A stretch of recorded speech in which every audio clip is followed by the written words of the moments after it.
ओम शांति। ओम शांति बाबा। आज मैं आत्मा अपने परम पिता परमात्मा के चैतन्य उपस्थिति में इस अमूल्य अलौकिक मुरली का अध्ययन करने जा रहा हूँ, जिसके लिए लौकिक तौर पर दो बातों का ध्यान रखना है। एक कि बड़े फुर्सत से एकदम इत्मीनान से अपने हाथों में स्वयं से मुरली का अध्ययन करना है, जिसके कारण हम बाबा के चैतन्य एक एक शब्द का अध्ययन जब गहराई से करते हैं तो बाबा मुझसे कह रहे हैं ऐसा अनुभव पाते हैं, और उनकी चैतन्य उपस्थिति का अनुभव से हम भाव विभोर हो उठते हैं। और साथ ही साथ जब दिनचर्या में हमारे लौकिक किरदार में वो कुछ भी परिस्थिति आती है तो बाबा की मुरली की वो बात कानों में ऐसे गूंजती है जैसे बाबा मेरे साथ उस वक्त भी खड़े हैं और मुझसे कान में बात को दोहरा रहे हैं। जब कोई हमारा लौकिक प्रिय हमसे कुछ कहता है तो हमें उनकी बात याद रहती है ना। बिल्कुल ऐसे ही परमात्मा की बातें हमें हमारे किरदार निभाते समय, हमारे जब विकर्म सामने आते हैं एक परिस्थिति बनकर, उस समय हमें याद रह जाते हैं। तो बस इसी अवस्था, ये चीज़ हमें लगातार हमारी उन्नति करती है। इसके लिए हमें फुर्सत से अपने हाथों में मुरली को लेना है। और अलौकिक तौर पर करना क्या है कि अपने सूक्ष्म शरीर के साथ अपने उसी मन को जो यहाँ बहुत, जिसे हम कहते हैं कि भटकता है, वास्तव में वो छटपटा रहा है। बिल्कुल ऐसे जैसे मछली बिन पानी के छटपटाए, वैसे ही हम अपने वास्तविक परम पिता परमात्मा के सानिध्य से, उनकी उपस्थिति से जो दूर हो गए हैं, उसके कारण आज हमारा मन छटपटा रहा है, इसीलिए इधर उधर भटक रहा है कि वो अपने मूल स्थान तक पहुंच सके। तो बस उसे अभी फ़िलहाल सूक्ष्म शरीर को, अपने उसी मन को लेकर के पहुंच जाते हैं मधुबन की धरा पर, और उसमें भी खास तौर पर पांडव भवन के उन चार धामों में हम अपने दिल की बात कहने के लिए बाबा की कुटिया में जा सकते हैं। बाबा से लाड प्यार पाने के लिए बाबा के कमरे में जाकर बिना कुछ कहे, बिना कुछ सुने, बस सिर्फ बाबा और मैं, बाबा मुझसे प्यार कर रहे हैं, मैं बाबा के गोद में अपना सर रखे हुए हूँ और बाबा मुझसे दुलार रहे हैं, मेरे सर पर हाथ फिरा रहे हैं, ये अनुभव पा सकते हैं। और जब खुशियों का समय कुछ अनुभव प्राप्त करें, कुछ अलौकिक सफलता प्राप्त करें, तो बाबा के संग झूले में बैठकर झूला झूल सकते हैं। और जब हम बिंदु रूप में स्थित होने की अभ्यास करनी हो तो पहुंच जाएं बाबा के उस शांति स्तंभ के पास, जहाँ बाबा अव्यक्त स्मृति के लिए उस स्तंभ है, वो स्थान है। तो वहाँ सूक्ष्म शरीर के साथ पहुँच जाना है। अभी फ़िलहाल हम चलते हैं हिस्ट्री हॉल में, जहाँ साकार तन का आधार लेते हुए मेरे बाबा ने ये मुरली चलाई थी। और लौकिक तौर पर तो बाबा ने ये मुरली पहले चलाई थी, लेकिन अलौकिक तौर पर आज मैं आत्मा जब अपने सूक्ष्म शरीर के साथ बाबा के चैतन्य उपस्थिति का अनुभव पाते हुए उसी हिस्ट्री हॉल में अपने सूक्ष्म शरीर के साथ उपस्थित होता हूँ, तो बाबा अपने दिल की बातें, जिसमें इस मुझ आत्मा के हित की, आने वाले समय की बातें भी होंगी, मेरे मन के सवालों के जवाब भी होंगे, उन सारी ही बातों को, बाबा के दिल की बातों को बाबा इसी मुरली में निहित करके मुझसे कहते हैं, मीठे बच्चे, बाबा समान प्यारा बनने के लिए अपने को आत्मा बिंदु समझ बिंदु पिता को याद करो। बाबा कहते हैं बाबा समान प्यारा बनना है तो खुद को भी बिंदु रूप में, आत्मा रूप में याद करना है, बिंदु रूप आत्मा, और आत्मा के पिता बिंदु रूप में ही परम पिता परमात्मा। उस अशरीरी अवस्था में बिंदु रूप में स्थित होंगे, तब हम यहाँ से अपने इस चरित्र को, इस किरदार को जो हम निभा रहे हैं, इससे हम खुद को अलग कर देंगे। और जब हम अलग हो करके इस किरदार को निभाएंगे ना, तो ये किरदार हमारा प्यारा हो ही जाना है। आगे प्रश्न रूप में बाबा कहते हैं कि याद में रहने की गुप्त हड्डी मेहनत हर एक बच्चे को करनी है। क्यों?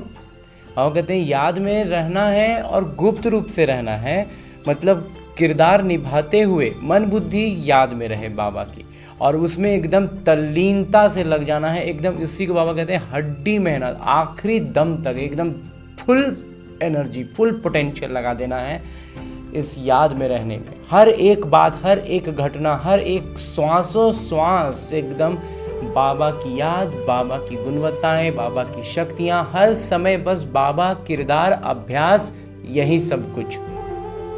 क्यों ऐसा करना है? उत्तर बतलाते बाबा, क्योंकि याद के बगैर आत्मा पाप आत्मा से पुण्य आत्मा नहीं बन सकती। जब तक हम बाबा की याद में नहीं रहेंगे ना, हमारे विकर्म विनाश नहीं होंगे, हम पाप आत्मा से पुण्य आत्मा नहीं बन सकते। जब गुप्त याद में रहें, देही अभिमानी बने यानी आत्माभिमानी बने, तब विकर्म विनाश हो। धर्मराज की सजाओं से बचने का साधन भी याद है। और कहते हैं आत्माभिमानी स्थिति में रहेंगे, बाबा की याद में रहेंगे, तभी विकर्म विनाश होंगे। और उससे विकर्म जब विनाश हो गए तो फिर धर्मराज की सजाओं से तो बचना ही है। जब विकर्म ही नहीं बचे तो फिर सजा किस बात की? माया के तूफान याद में ही विघ्न डालते हैं, और इसलिए माया का तूफान याद में विघ्न डालता है। इसलिए याद की गुप्त मेहनत करो, तभी लक्ष्मी नारायण जैसा प्यारा बन सकेंगे। वह कहते हैं तभी ऐसा होगा कि हम लक्ष्मी नारायण के जैसा प्यारा बन जाएंगे। हाँ जी बाबा, गीत है ओम नमो शिवाय, ओम शांति। ये महिमा है सबके पिता की। याद किया जाता है भगवान अर्थात पिता को। उन्हें माता पिता कहते हैं ना, माता पिता कहते हैं, तो परम पिता भी कहा जाता है। माता पिता भी कहते हैं भगवान को, और परम पिता भी कहते हैं।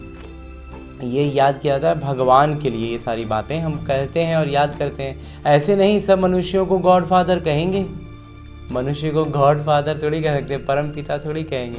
बाबा तो उनको यानी लौकिक पिता को भी कहते हैं, बाबा कहते हैं पिता को, या फिर पिता के पिता को भी बाबा, माने बड़े बुजुर्ग को बाबा कहने का हमारे शिष्टाचार में, हमारे बोलचाल की भाषा में बाबा शब्द हम बड़े बुजुर्गों के लिए कहते थे। लेकिन हाँ, बाबा कहते हैं वो तो लौकिक के लिए भी था।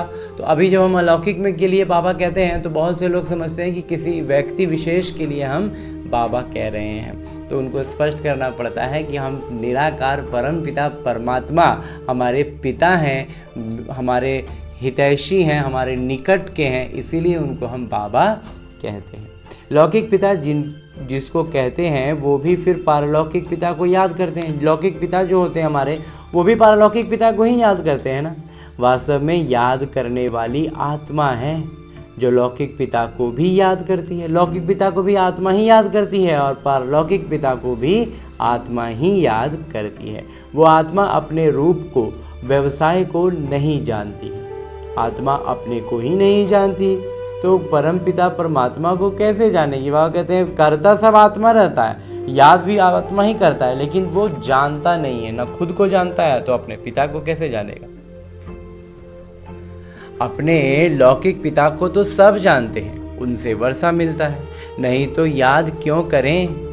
पारलौकिक पिता से जरूर वर्षा मिलता होगा। कहते हैं ओ गॉड फादर, उनसे रहम क्षमा मांगेंगे क्योंकि पाप करते रहते हैं। ये भी ड्रामा में नूंद है। वह कहते हैं पाप करने में जो विकारों में उलझते हैं ये भी ड्रामा में है, परंतु आत्मा को जानना और फिर परमात्मा को जानना ये डिफ़िकल्ट सब्जेक्ट है। वह कहते हैं पहले खुद को आत्मा रूप में निश्चय करना और फिर अपने पिता को पहचानना, ये थोड़ा भारी काम हो जाता है। सरल तो सरल और डिफ़िकल्ट से डिफ़िकल्ट। और कहते हैं अगर सरल लगने लग गया ना, एक बार अगर सही ट्रैक पकड़ा गया, निश्चय बैठ गया ना, तो फिर इतना आसान लगने लगता है सब कुछ, इतना सरल लगने लगता है। बाबा कहते हैं सरल तो सरल, इजी तो इजी। और अगर डिफ़िकल्ट लगने लग गया, जैसे होता है ना लौकिक पढ़ाई में भी होता था, जब हम जैसे कोई सब्जेक्ट मैथ भारी लगने लग गया तो फिर धीरे धीरे जो जाना हुआ चीज़ है वो भी हम भूलने लगते हैं। क्यों? क्योंकि बुद्धि में बैठ जाता है कि हम मैथ मेरे लिए डिफ़िकल्ट है, तो जो बेसिक चीज़ें हम बार बार भूलने लगते हैं, मिस्टेक करते हैं। अगला चैप्टर पढ़ने जाओ तो पिछला चैप्टर लगता है कि उसमें ठीक से कोई कमांड नहीं आया, अब उसका जैसे मैथ में एक सब्जेक्ट होता है ना परसेंटेज और फ्रैक्शन वाले नंबर्स, एक ही चीज़ है, पॉइंट डेसिमल सब एक ही चीज़ है, तीनों एक दूसरे से कनेक्टेड है, पूरी अच्छे तरह से कनेक्टेड है, परसेंटेज, डेसिमल और फ्रैक्शन नंबर्स। लेकिन जब तक एक दूसरे का कंसेप्ट क्लियर नहीं हो तब तक उलझने लगते हैं, फंसने लगते हैं और भारी होने लगता है। लेकिन समझ जाओ तो तीनों के तीनों एक ही चीज़ को तीन तरीके से खाली कहने का एक नज़रिया है, शब्द है।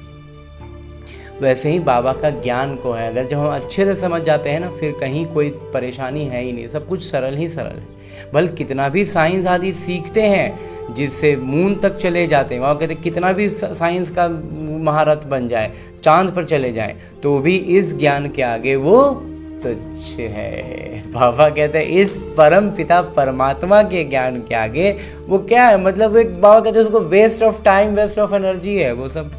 अपने को और बाबा को जानना बड़ा मुश्किल है। जो भी बच्चे अपने को ब्रह्मा कुमार कुमारी कहलाते हैं वो भी अपने को आत्मा निश्चय करें। बाबा कहते हैं कि बहुत से बच्चे ना खुद को आत्मा ब्रह्मा कुमार कुमारी का टैग लगा लेते हैं कि हम हैं ब्रह्मा कुमार कुमारी, लेकिन निश्चय नहीं करते हैं उतना जितना होना चाहिए। मैं आत्मा बिंदी हूँ, हमारे पिता भी बिंदी हैं, ये भूल जाते हैं।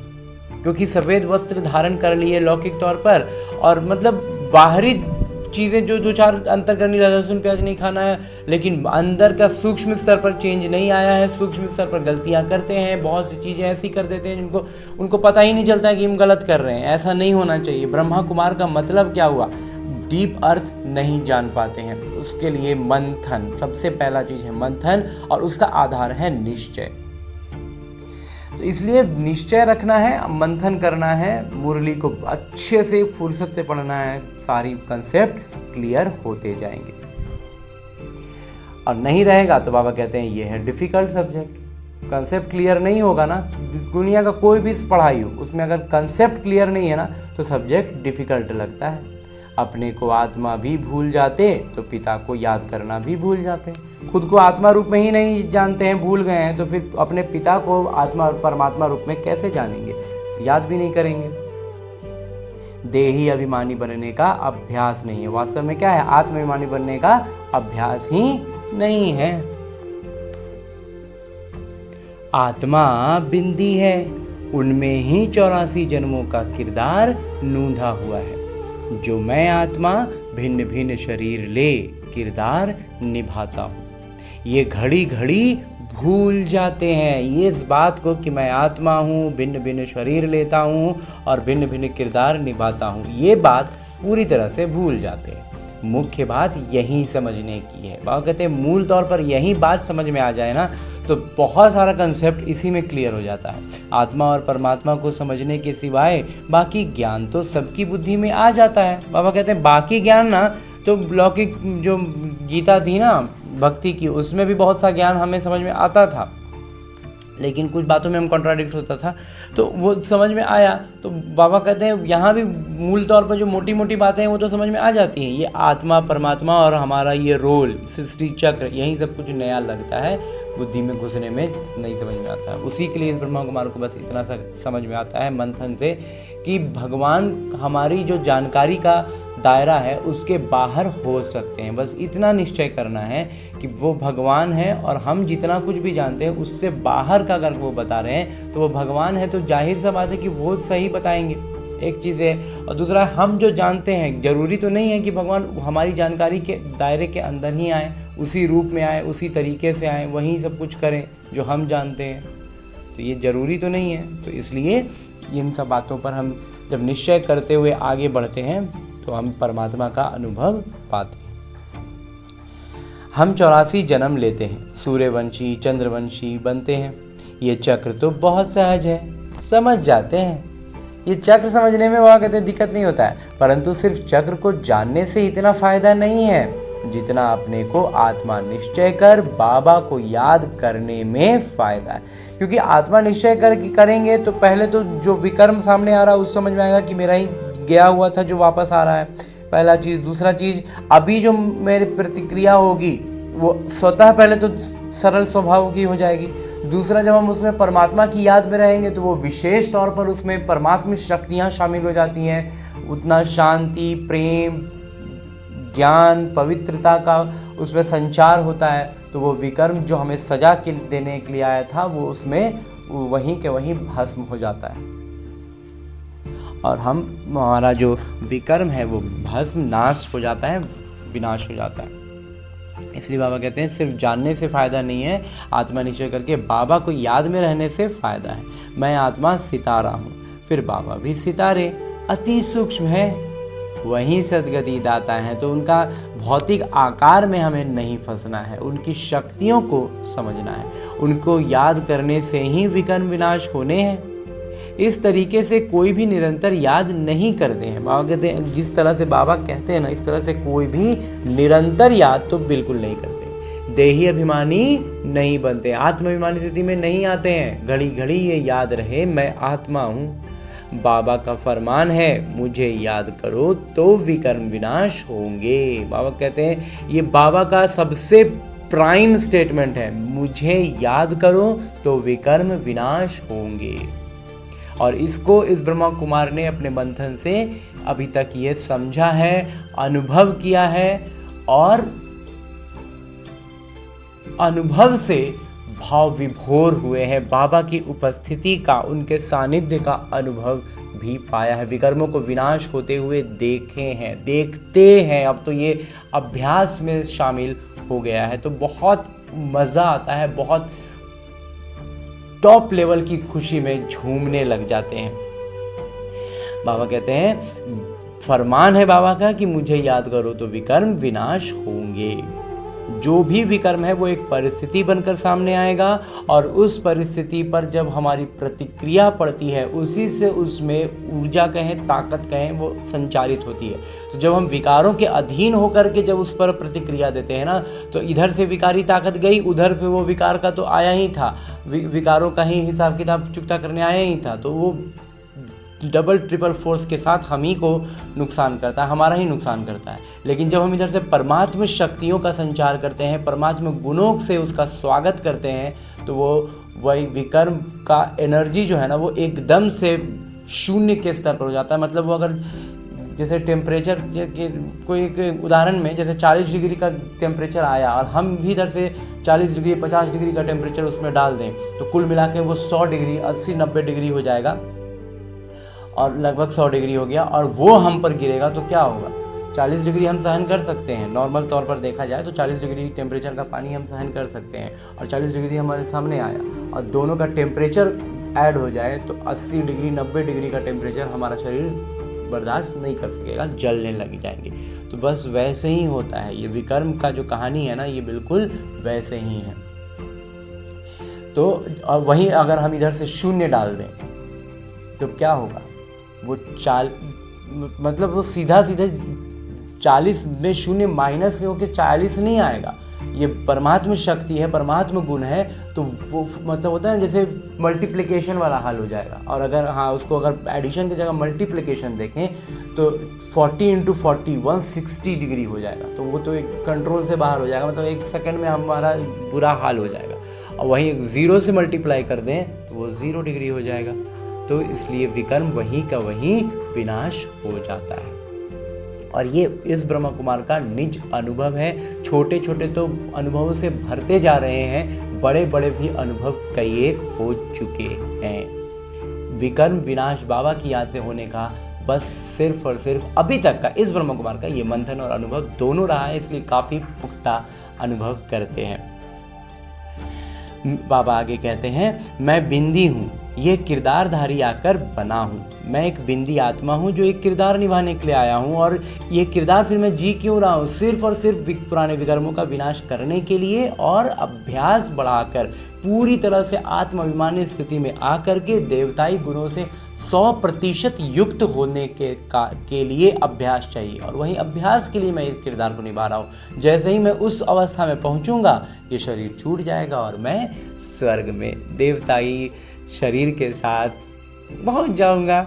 और बीच का रहा विनाश, ये दुनिया का विनाश, वो तो एक बाबा कहते हैं पार करा देंगे गोद में लेकर, इसलिए उसकी हमें चिंता करनी ही नहीं है। तो जिस भी ब्रह्म कुमार कुमारी को अगर ये विनाश की चीज़ें अच्छी नहीं लगती, जैसे इस ब्रह्म कुमार को बिल्कुल पसंद नहीं थी, इसलिए मुरली को अध्ययन नहीं कर पाते थे, खुद से पढ़ने में बड़ा वो होता था, जब पढ़ो तब विनाश की बातें।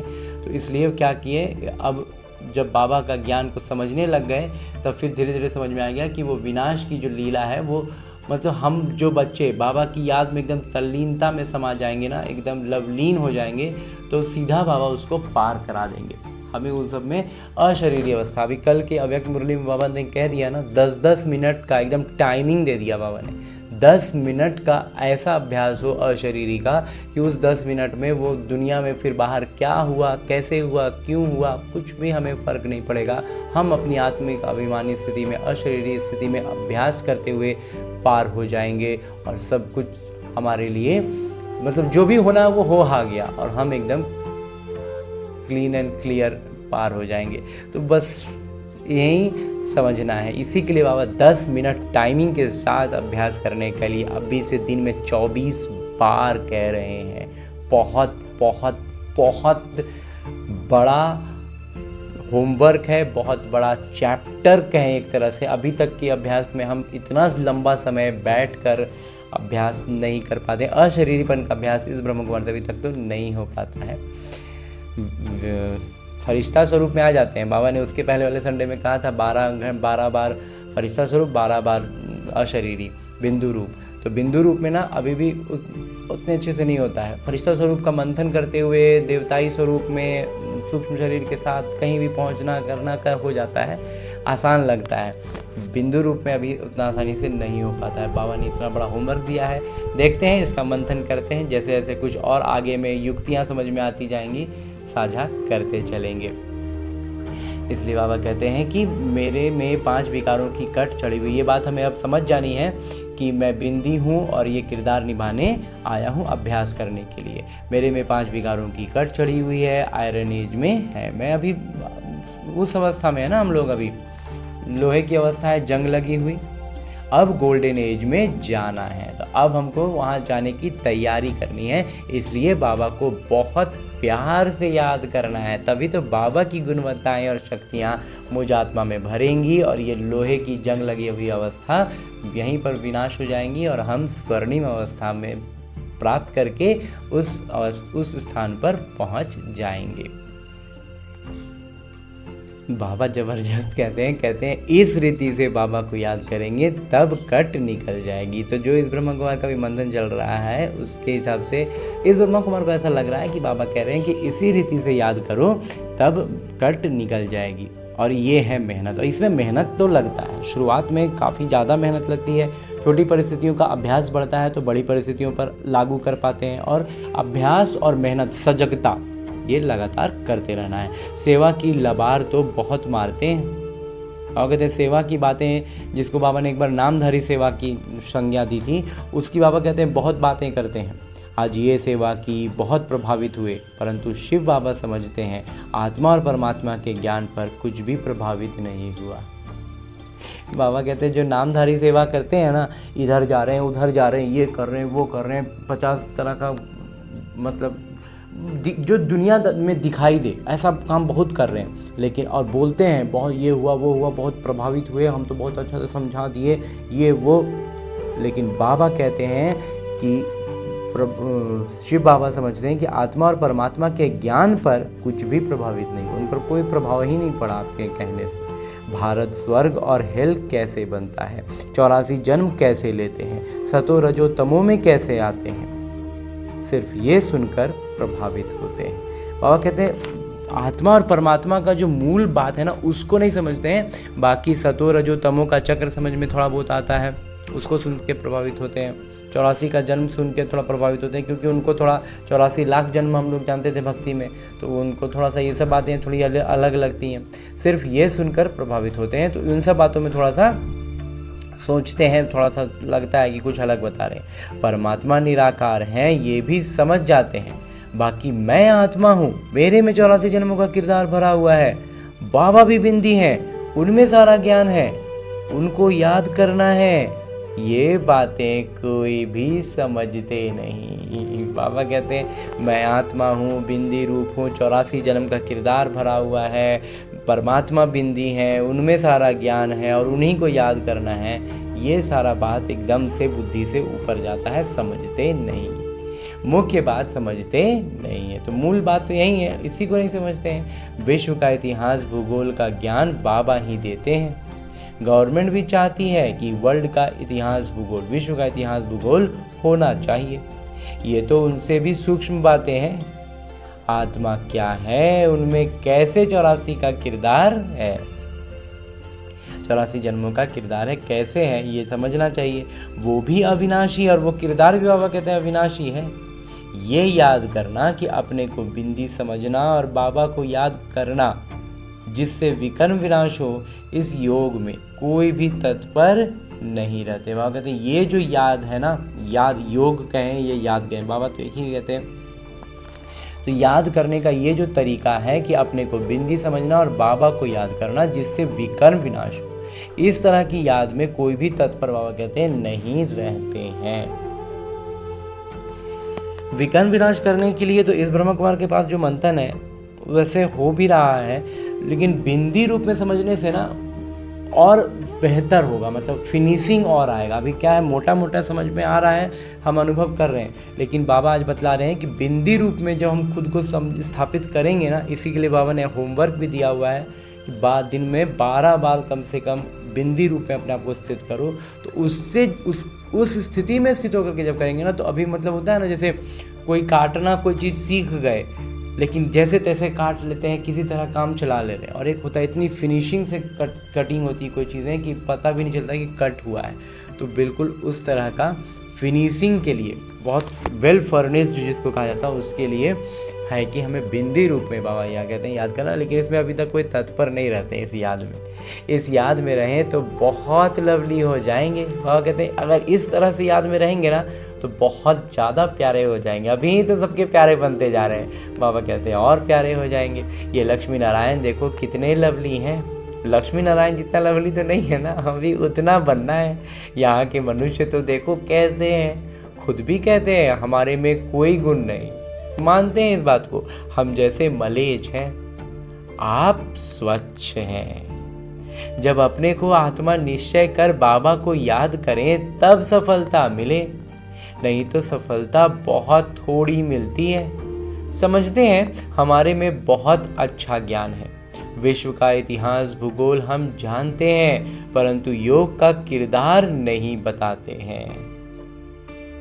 बाबा कहते हैं समझ जाते हैं कि ज्ञान बहुत अच्छा है, विश्व का इतिहास भूगोल को भी समझ गए, जान गए। बहुत से बच्चे जो खुद को ब्रह्मा कुमार भी कहलाने लगते हैं, लेकिन योग का जो चार्ट है ना, याद हम कितना अच्छे से कर रहे हैं, कितनी गहराई से याद में रह रहे हैं, ये नहीं बताते।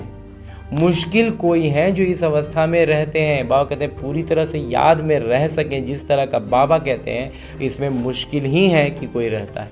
अर्थात अपने को आत्मा समझ पिता को याद करते हैं। ये चीज़ बहुत रेयर बच्चों में है कि खुद को आत्मा समझते हुए बाबा की याद में रहना। बहुतों को अभ्यास नहीं है। बहुत सी आत्माओं के साथ क्या स्थिति है, या अभ्यास ही नहीं है बिल्कुल। बाबा समझते हैं कि बच्चे सिर्फ ज्ञान का चक्र बुद्धि में फिराते हैं, बाकी मैं आत्मा हूँ, बाबा से हमको योग लगाना है, जिससे आयरन एज से निकल गोल्डन एज में जाएंगे। मुझ आत्मा को बाबा को जानना है। बाबा कहते हैं अभी हम आयरन एज से निकल के गोल्डन एज में जाना है, उसके लिए क्या करना होगा, मुझ आत्मा को अपने आप को पहचानना है, अपने आप को जानना है और अपने पिता को जानना है, उनकी याद में रहना है। ये बहुतों का अभ्यास कम है। बाबा कहते हैं इस अभ्यास में ना बहुत कम है। बहुत आते भी हैं, अच्छा अच्छा भी कहते हैं। बाकी उनको ये पता नहीं पड़ता कि अंदर कितनी कट लगी हुई है। बाबा कहते हैं आते तो हैं, ऊपर से सब चीज़ अच्छा दिखता है, लेकिन अंदर कितना अवस्था जर्जर होवल है ये पता नहीं है। सुंदर से श्याम बन गए हैं, फिर सुंदर कैसे बने ये कोई भी नहीं जानते हैं। सिर्फ इतिहास भूगोल जानने का काम नहीं है। पावन कैसे बने गए, बाबा कहते हैं कि सिर्फ जान जाना इतिहास भूगोल ये भी कोई, इससे भी कोई विशेष काम नहीं आएगा। ये बेस हुआ आगे के लिए, अगर इतना ही में रुक गए तो फिर पता ही नहीं कुछ। बाबा कहते हैं सजा ना खाने का उपाय है सिर्फ याद में रहना। बाबा जबरदस्त कहते हैं कि सजा ना खाने का उपाय है सिर्फ याद में रहना। योग ठीक नहीं होगा तो धर्मराज की सजाएं खाएंगे। ये बहुत बड़ा सब्जेक्ट है जिसको कोई उठा नहीं सकते। बाबा कहते हैं ये इतना ज़बरदस्त मतलब विषय है, इतना ज़बरदस्त सब पढ़ाई है ना कि इसमें कोई मतलब रुहाई दुहाई नहीं है, इसमें कोई दूसरा ऑप्शन नहीं है। ज्ञान में अपने को मियाँ मिट्ठू समझ बैठते हैं, इसमें कोई शक नहीं। बाबा कहते हैं ज़्यादातर बच्चों के साथ क्या प्रॉब्लम है कि ज्ञान में समझते हैं कि हम बहुत ऊपर उठ गए हैं, मियाँ मिट्ठू समझते हैं। बाबा कहते हैं इसमें कोई शक नहीं है, लेकिन मूल बात है योग की। ज्ञान से हम कितना ज़्यादा याद में रह पा रहे हैं ना, ये बतलाएगा। जैसे बाबा सीधा कहते हैं ना कि दूसरे जब हमसे अनुभव करें कि हम बाबा को देख रहे हैं, बाबा से बात हो रही है, बाबा का चैतन्यता का उपस्थिति का अनुभव हमसे हो, तब हम समझो कि हम याद में हैं।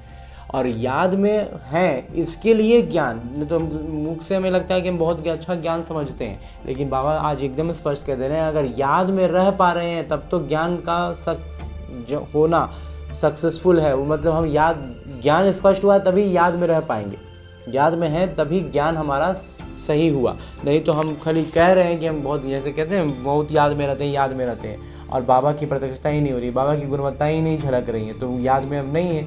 वैसे ही ज्ञान में हम बहुत अच्छा है बहुत अच्छा हो, कहते हैं मियाँ मिट्ठू बनते रहते हैं, और याद में नहीं है। तो मूल बात है याद की। योग में बहुत कच्चे हैं, इसलिए बाबा कहते हैं खबरदार रहो, सिर्फ पंडित नहीं बनना है। मैं आत्मा हूँ, मुझे पिता को याद करना है। बाबा ने फरमान दिया है मन मना भव, ये है महामंत्र।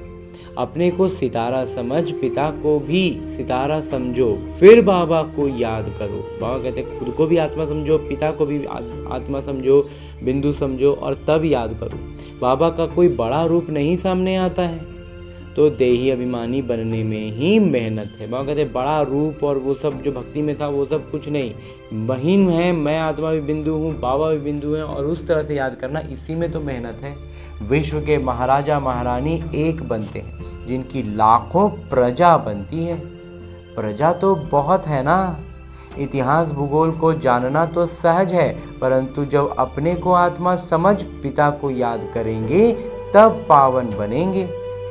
ये अभ्यास बड़ा डिफ़िकल्ट है, और कहते ये अभ्यास करना ना बहुत मुश्किल होता है। एकदम बिंदु रूप में स्थित होकर के याद में रहना। याद करने बैठेंगे तो बहुत तूफान विघ्न डालेंगे, और अगर बैठ के याद करने लगो तो ये इस ब्रह्मा कुमार का भी अनुभव रहा है कि बहुत विघ्न डालते हैं माया। कोई आधा घंटा भी एक रस हो बैठे बड़ा मुश्किल है, और कहते आंतरिक स्थिति हमारी एक रस रह जाए ये बड़ा मुश्किल है। आधा घंटा भी, घड़ी घड़ी भूल जाएंगे, मिनट 2 मिनट 3 मिनट, उससे ज़्यादा नहीं होता, फिर भूल जाते हैं। और कहते इसमें सच्ची सच्ची गुप्त मेहनत है। चक्र का राज जानना सहज है। बाबा कहते हैं ज्ञान को मोटा मोटा समझ गए ना, ये सहज था। बाकी देही अभिमानी हो बाबा को याद करना, आत्माभिमानी स्थिति में अगर बाबा को याद करना ये मुश्किल कोई समझते हैं और उस एक्ट में आते हैं। उस तरह से अपने आप को ढाल पाना ये बहुत रेयर ही, बहुत मुश्किल ही कोई कर पाते हैं। बाबा की याद से ही तुम पावन बनेंगे। निरोगी काया बड़ी आयु मिलेगी। बाबा कहते हैं बाबा जो कुछ भी देते हैं ना वो सब हमारी उस अवस्था पर निर्भर करता है, और उस अवस्था तक पहुंचने का पहला कदम ज्ञान का है, दूसरा याद का है। और याद में रहने के लिए ज्ञान का इस स्तर तक स्पष्ट होना, और फिर उस अनुसार याद में इस तरह से आना जो बाबा ने इतना स्पष्ट कह दिया कि बाकी देही अभिमानी होकर बाबा को याद करना ये मुश्किल समझते हैं और उस एक्ट में आते हैं। खुद को आत्मा समझते हुए परमात्मा की याद में रहते हुए किरदार में आना ये बड़ा मुश्किल होता है। बिंदी रूप में अभी तक तो ये ब्रह्म कुमार को भी अनुभव है कि बिंदी रूप में तो स्थित नहीं होते हैं, अभी तक फरिश्ता स्वरूप का ही अभ्यास कर पा रहे हैं, जिसको बाबा और वेल फर्निश्ड जिसको कहते हैं ना, एकदम सटीक, एकदम एक होता है कर पाना और एक होता है आसानी से कर पाना। बस ये अभ्यास जब अब बढ़ाएंगे ना, अब इसका देखते हैं, युक्ति रचते हैं, समझते हैं, अभ्यास करने के प्रयास करते हैं, इसमें जब कुछ आता जाएगा तो साझा भी करते चलेंगे। तो बाबा कहते हैं बाबा की याद से ही तुम पावन बनेंगे। ये बात तो स्पष्ट हो चुकी है बाबा, निरोगी काया बड़ी आयु मिलेगी, सब कुछ अच्छा होगा। सिर्फ विश्व का इतिहास जानने समझने से माला का दाना नहीं बन सकते। बाबा कहते हैं जो हमको लगता है हम सारा ज्ञान समझ गए, बाबा कहते हैं उससे कुछ मिलेगा नहीं। उस समझदारी के साथ याद में आओ, तब विकर्म विनाश होंगे, तब हम स्थिति हमारी श्रेष्ठ बनेगी। दाना बनेंगे याद से, स्थिति श्रेष्ठ बनेगी ना, तब हम माला का दाना बन सकेंगे। नहीं तो ज्ञान का हम सिर्फ बघारते रहें कि हम ज्ञान है। बाबा कहते हैं उस ज्ञान से जब तक मतलब ज्ञान लिए ना, अब ज्ञान ठीक है, ज्ञान समझिए, अब उस ज्ञान से याद में रहो और सहजता से रहो, स्वाभाविक तौर पर स्वभाव बना लो, तब वो माला का दाना हम बन सकेंगे। ये मेहनत कोई से पहुंचती नहीं है। बाबा कहते हैं ये मेहनत जो है ना, ये हर किसी से नहीं हो पाता है। खुद भी समझते हैं कि हम याद में नहीं रहते हैं, इतना तो समझ में आता है कि उस स्तर पर अभी हम याद में नहीं रहते हैं, अभी लंबा समय तक तो याद में नहीं रह पाते हैं। अच्छी महारथी इस बात में ढीले हैं, मुख्य बात समझाना आता ही नहीं है। वह कहते हैं अच्छा महारथी जो है ना, वो इस बात में ढीले पड़ जाते हैं और इसलिए उस बात को समझा नहीं पाते, मतलब सामने वाली आत्मा को प्रभावित नहीं कर पाते हैं। ये बात है भी मुश्किल। वह कहते हैं बात भी है थोड़ा मुश्किल। कल्प की आयु इन्होंने बड़ी कर दी है, तुम 5000 वर्ष सिद्ध करते हो। वह कहते हैं भक्ति में तो इतना लंबा आयु कर दिया था कल्प का, अब हम बतलाते हैं कि नहीं 5000 वर्ष है, परंतु आत्मा परमात्मा का राज कुछ भी नहीं जानते हैं। कल्प का आयु होता है 4 युग होते हैं, इतना तो समझते हैं, भले हम आयु में हमारा डिफरेंस हो जाता है, भक्ति में कुछ लाखों वर्ष जानते थे, अभी यहाँ 5000 वर्ष बताते हैं, लेकिन आत्मा परमात्मा का जो राज है ना, ये तो कोई जानते ही नहीं है, याद ही नहीं करते हैं, इसलिए अवस्था डगमग रहती है। तो भक्ति में तो नहीं जानते थे, अभी भी बाबा कहते हैं उसको यथार्थ रीति याद में नहीं रहते हैं, तो क्या होती है, अवस्था डगमग रहती है। देह अभिमान बहुत है और उसका कारण बाबा बतलाते हैं देह अभिमान का बचा हुआ होना। देही अभिमानी बने यानी आत्माभिमानी स्थिति में रहें, तब माला का दाना बन सकें। ऐसे नहीं विश्व का इतिहास भूगोल समझाते हैं इसलिए हम माला में नज़दीक आ जाएंगे, नहीं। बाबा कहते हैं हम ज्ञान बहुत अच्छा समझाते हैं, इतिहास भूगोल समझ गए हैं, दूसरों को समझा देते हैं। बाबा कहते हैं इसका मतलब ये नहीं कि आप माला का दाना बन गए, बाबा के दिल के नज़दीक आ गए, बिल्कुल नहीं।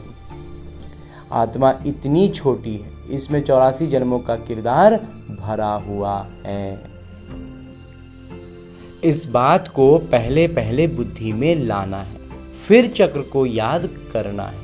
मूल बात है योग की, तो मूल बात योग की बाबा जो कह रहे हैं यहाँ पर, इस ब्रह्म कुमार को इतना समझ में आ रहा है कि मूल बात हो जाती है कि हम जो किरदार निभा रहे हैं उससे अपने आप को अलग करने की। जब हम अपने आप को उस किरदार से अलग कर लेते हैं, अपने आप को समझ लेते हैं कि मैं इस किरदार से अलग हूँ, अनुभव करते हैं, ज्ञान से स्पष्ट करते हैं, तब हम अपने आप को आत्मा रूप में स्थित कर पाते हैं, बिंदी रूप में स्थित कर पाएंगे, और तब हम बाबा की यथार्थ रीति एकदम स्वाभाविक स्वभाव के तौर पर याद में रह पाएंगे।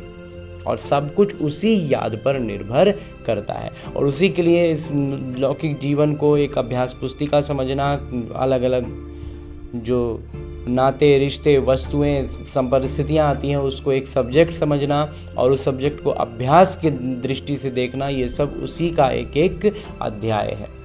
बाबा कहते हैं योगी अवस्था चाहिए, तो मूल बात योग की है, याद में रहना है, और उसके लिए अवस्था एकदम योगी चाहिए, एकदम याद में लवलीन। पाप आत्मा से पुण्य आत्मा बनना है, आखिर पाप आत्मा है, एकदम पतित है, और एकदम से पुण्य आत्मा बन जाना है, तो मेहनत तो थोड़ा है ना, एकदम से उलट जाना है।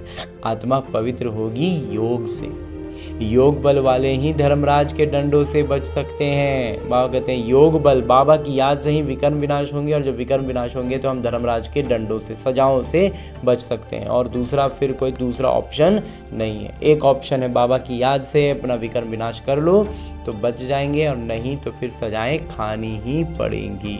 और सजाओं का मतलब दोनों नुकसान, एक तो अभी का सजा जो खाएं वो दर्द तकलीफ जो हुआ सो होगा, और दूसरा आगे का पद भी भ्रष्ट हो जाएगा। तो आप कहते हैं ये मेहनत बड़ी मुश्किल कोई से होती है, लेकिन ये मेहनत में क्या होता है, बहुत मुश्किल ही है कि हर कोई पूरा कर पाए। माया के तूफान भी बहुत आएंगे, क्योंकि जितना हम ऊपर उठते हैं ना अवस्था, उतना तूफान भी बढ़ जाता है। ये बहुत हड्डी गुप्त मेहनत है। बाबा कहते हैं बहुत मेहनत है, हड्डी वाला मेहनत है, हड्डी लगा देने वाला, एकदम फुल पोटेंशियल लगा देने वाला मेहनत है, और गुप्त मेहनत है। लक्ष्मी नारायण बनना मासी का घर नहीं है। ये अभ्यास हो जाए तो चलते फिरते बाबा की याद आती रहे, इसको ही योग कहा जाता है।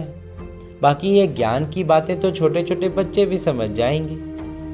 चित्रों में सब युग आदि लगे हुए, वहाँ कहते चित्र में तो योग वगैरह का सब लिखा हुआ है, ये तो कॉमन है। जब कोई भी कार्य शुरू करते हैं तो स्वास्तिका लगाते हैं, ये निशानी है सतयुग त्रेता द्वापर कलयुग की। बाकी ऊपर में है छोटा सा संगम युग। बाबा कहते हैं ये जो स्वास्तिका बनाते हैं हर जगह पर, तो वो क्या है, वास्तव में वो सृष्टि चक्र है, वो 4 युगों का ज्ञान का स्पष्ट करने के लिए होता है। तो पहले अपने को आत्मा समझ पिता को याद करते रहेंगे, तभी वो शांति फैल सकती है। योग से विकर्म विनाश होंगे।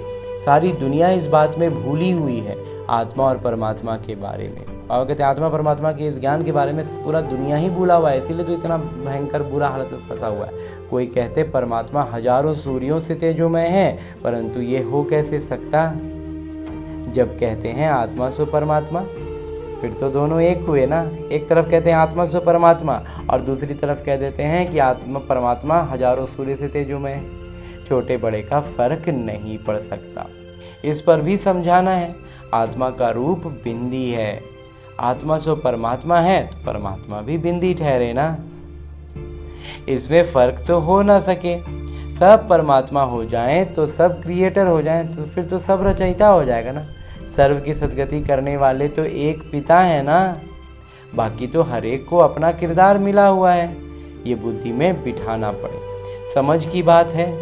बाबा कहते हैं मुझे याद करो तो कट निकल जाएगी, ये मेहनत है। एक तो आधा कल्प देह अभिमान हो रहे हैं। बाबा कहते हैं एक तो क्या है कि आधा कल्प से शरीर के भान में रहे हैं। सतयुग में आत्माभिमानी रहते भी बाबा को याद नहीं जानते थे। बाबा कहते हैं ठीक है, सतयुग में अगर आत्माभिमानी स्थिति में थे भी, उसमें समझते थे कि मैं एक शरीर छोड़ दूसरे शरीर में जाऊंगा, मतलब खुद को आत्मा का स्मृति कहीं थी, लेकिन परमात्मा को याद तो नहीं करते थे। और बाकी द्वापर से तो शरीर के भान में ही फंस गए, इसलिए याद करना मुश्किल लगता है। ज्ञान को नहीं जानते, क्योंकि देवता ही जब थे, सतयुग में जब थे, तो ज्ञान परमात्मा का ही परिचय फिर वहाँ पर नहीं होगा, लेकिन सुख वैभव में होंगे, आत्मिक स्थिति में होंगे, तो सब कुछ अच्छा रहेगा, सरल रहेगा। लेकिन परमात्मा को नहीं जानेंगे ना, इसलिए बाबा कहते हैं ज्ञान को भी नहीं जानते।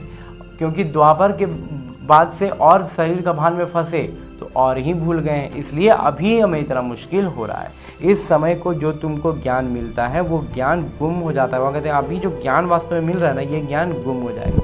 यहाँ का संस्कार प्रारब्ध के रूप में हमें वहाँ मिलेगा, और उस अनुसार हम देवताई युग में रहेंगे। लेकिन ये ज्ञान जो परमात्मा का ज्ञान है, तीनों कालों का ज्ञान है, ये सारा ज्ञान जो है, ये एक तरह से कहें तो बाबा के मतलब बहुत श्रेष्ठ ज्ञान है, जानकारी है। तो जानकारी तो इस मेमोरी में होती है ना, शारीरिक मेमोरी में होती है।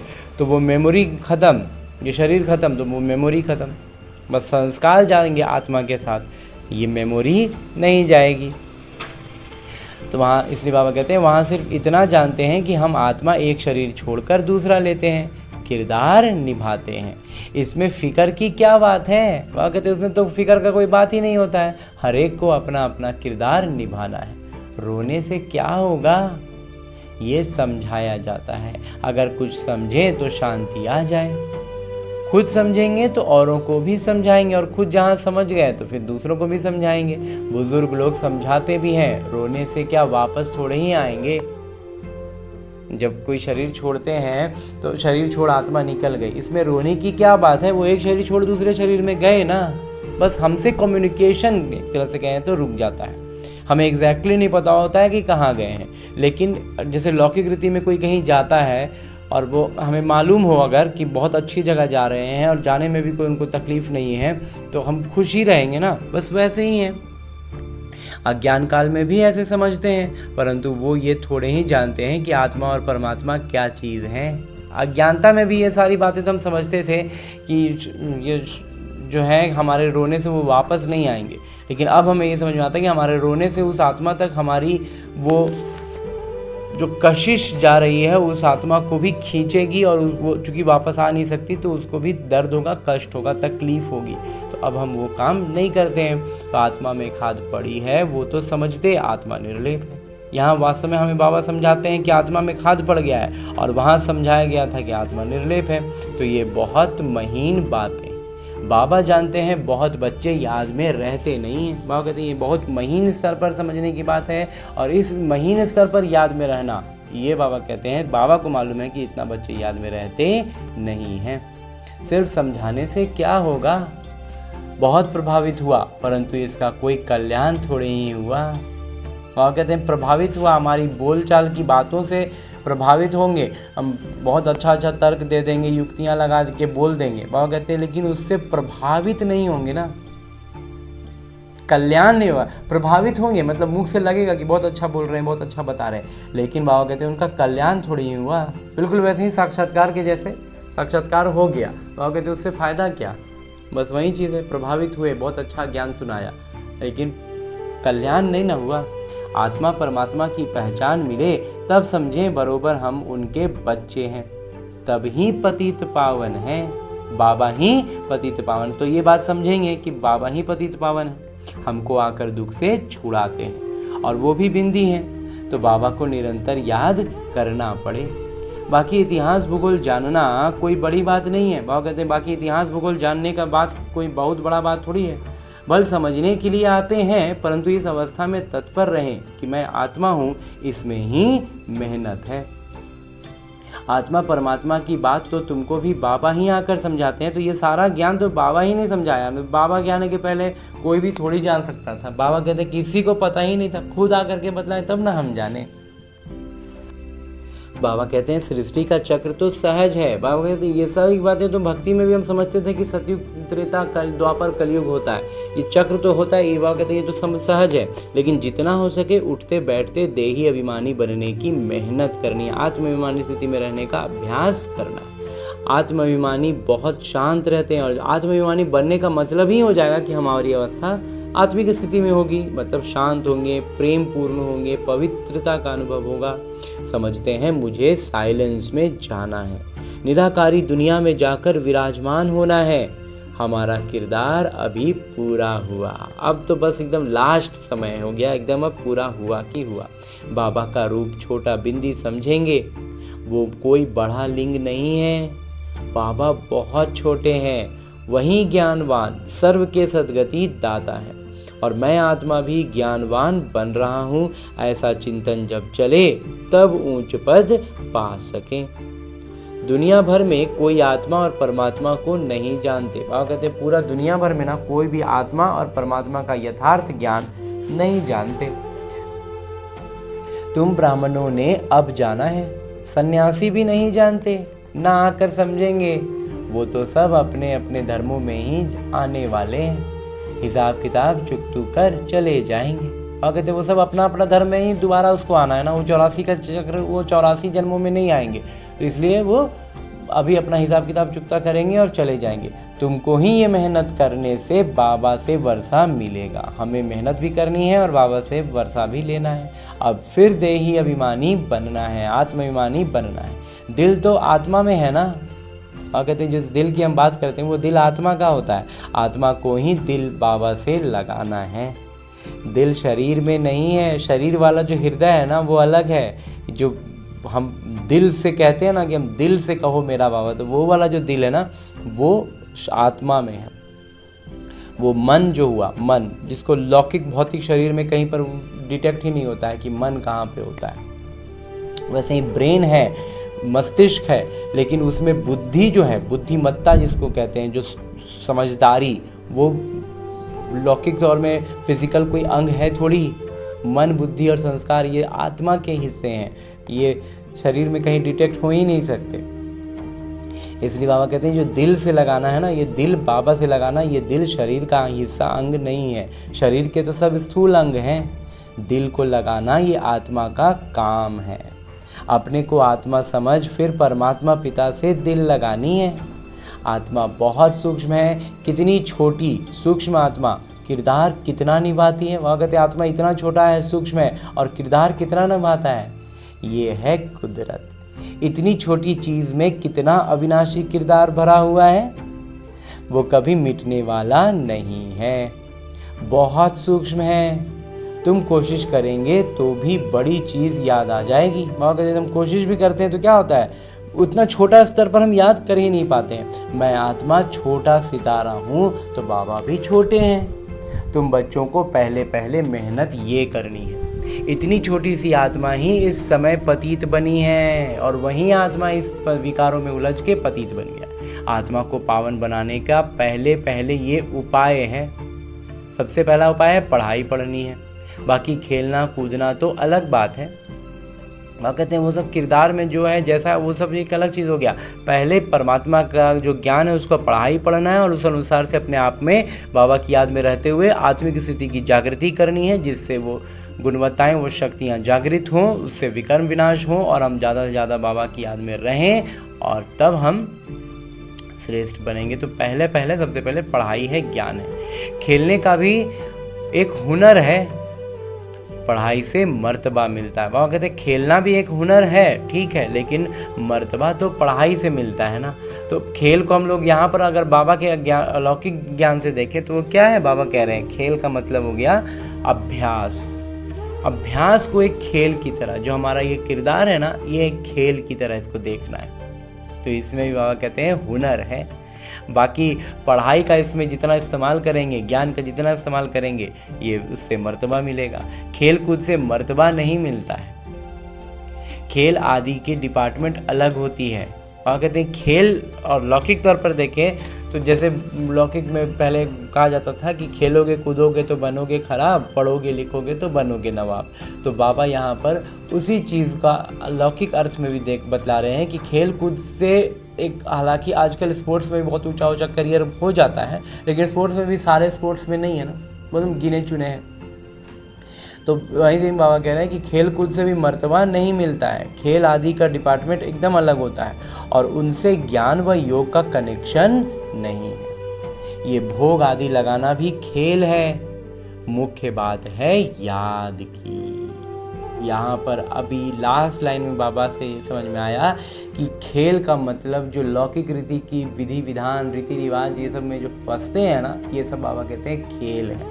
ये सब एकदम अलग डिपार्टमेंट है, एकदम अलग डिपार्टमेंट है। इन सब का कोई अर्थ नहीं है। इस ब्रह्म कुमार को भी यही मंथन आता था। ये बात बाबा ने पहले किसी अन्य भाषा में, अन्य शब्दों में स्पष्ट किया था। आज भी बाबा कहते हैं ये भोग लगाने का ये सब जो कार्यक्रम चलता है ना, ये सब का भी कोई अर्थ नहीं है। मुख्य है बाबा की याद में रहना, और ये सब भोग लगाना भी खेल की कैटेगरी में आता है। मतलब जो कुछ भी हम ऊपरी स्तर पर करते हैं, लौकिक स्तर पर करते हैं, बाबा कहते हैं ये सब कुछ अलग है। मूल बात है ज्ञान, और ज्ञान का अर्थ मतलब यथार्थ ज्ञान, वो जिससे हम, जो हमको याद में रहने में मदद कर सके। जैसा इस ब्रह्म कुमार का मंथन रहा है, कदम दर कदम ज्ञान की स्पष्टता बढ़ती है तो याद बेहतर होता है, याद बेहतर होता है तो ज्ञान और स्पष्ट होता है, ज्ञान की स्पष्टता और बढ़ती है तो याद और सहज होता है, और इस तरह से, और याद का समय बढ़ता है। तो इस तरह से लगातार हम कदम दर कदम परस्पर आगे बढ़ते हैं। और अगर इन खेल की बातों में रहते हैं तो बाबा कहते हैं ये एकदम अलग चीज़ है, एकदम डिपार्टमेंट ही अलग है। इन सब का बाबा की याद में रह करके विकर्म विनाश करने से कोई लेना देना नहीं है। हाँ, अगर उसको अभ्यास वाला चीज़ को कर रहे हैं तो वो इस ब्रह्म कुमार का मंथन से इस ब्रह्म कुमार ने कहा कि खेल की तरह अगर उसको देखें तो वो अभ्यास बढ़ाएगा। याद में रहने का, तब तो वो ठीक है, वो याद में रहना है। तो मूल तौर पर बाबा कहते हैं उनसे ज्ञान व योग का कनेक्शन नहीं है, ये सब खेल का, और ये भोग लगाना ये सब भी क्या है, खेल है। तो मुख्य है हमको याद में रहने के लिए युक्ति लगाना, अभ्यास करना। अच्छा, मीठे मीठे सिकिलते बच्चों प्रति माता पिता बाबा का याद प्यार और आशीर्वाद। रूहानी बाबा की रूहानी बच्चों को नमस्ते। हम रूहानी बच्चों की ओर से रूहानी माता पिता को याद प्यार और प्रणाम। धन्यवाद बाबा, धन्यवाद।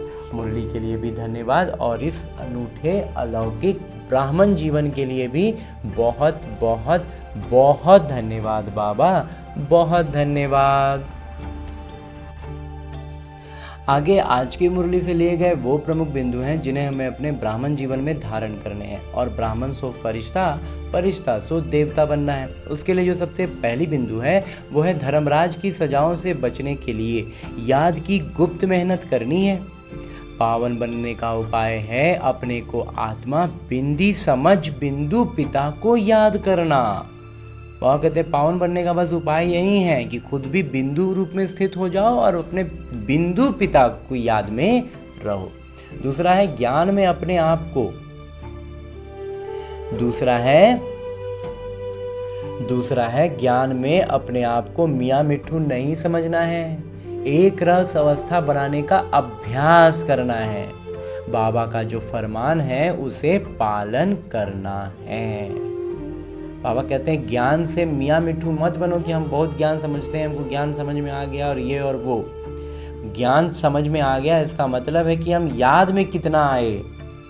ज्ञान का मतलब ज्ञान हम जाने हैं, इसका यही फॉर्मुलेशन है, यही इसका परिणाम है कि हम याद में रह पाएंगे। अगर याद में नहीं रह पा रहे हैं तो ज्ञान का अर्थ नहीं है, और अगर याद में रह पा रहे हैं तभी हमारा ज्ञान यथार्थ है, हम समझे हैं और उसको मतलब वो इम्प्लीमेंट हो रहा है। न तो ज्ञान खाली ऊपरी कागजी ज्ञान वाला बात से कोई अर्थ नहीं निकलेगा। तो बस इसलिए बाबा कहते हैं एक रस स्थिति का अभ्यास करना है, बाबा का जो फरमान है उसका पालन करना है। हाँ जी बाबा। और आगे मेरे बाबा वरदान दे रहे हैं। वरदान देते हुए मेरे बाबा कहते हैं हर कर्म करते हुए कमल आसन पर विराजमान रहने वाले सहज व निरंतर योगी भव।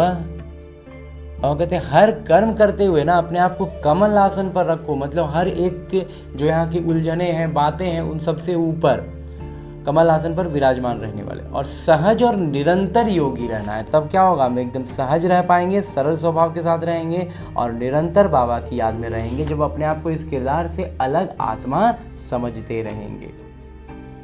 हाँ जी बाबा। आगे विस्तार से मेरे बाबा कहते हैं निरंतर योग युक्त रहने के लिए कमल पुष्प के आसन पर सदा विराजमान रहो।